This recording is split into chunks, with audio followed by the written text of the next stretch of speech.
ભાઈ અત્યાર સુધીમાં પાલક પનીર તો કેટલાય લોકોએ ખાધું હોય છે, પણ આ અશોકભાઈની રેસીપી કોઈ ટ્રાય કરે તો ભાઈ આંગળા ચાટના રહી જાય. પાલક ટમેટા કાજુ પનીર, આ પૈસા દેતા કોઈ બી 5 સ્ટાર હોટલમાં બી આ રેસીપી તમને ખાવા ન મળે. આ આવી ગયું તેલ, કેટલું તેલ લેશું?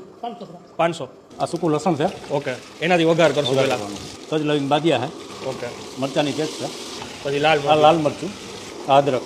ઓકે, આ હળદર છે. તેલમાં નાખવાથી પાકી જાય. હવે આ ડુંગળી છે. 3.5 ચમચી રાખી છે અત્યારે લાલ મરચું પાવડર. આ ટમેટા છે.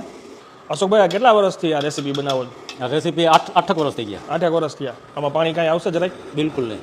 ખાંડ 3 ચમચી ખાંડ. હવે પાલક ઉમેરવાની. હવે કાજુ. હવે આ જીરું છે, ધાણા જીરું. એ સબ્જી બનવા આવે, ટૂંકમાં શાક બનવા આવે પછી એડ કરીએ, બરાબર ને? પનીર નાખું છું. ઓકે, 1 ચમચી જેટલી હિંગ નાખું છું. ગરમ મસાલો નાખું. હવે આપણી રેસીપી તૈયાર થવાનો. હવે આપણે લીંબુ ઉમેરશું.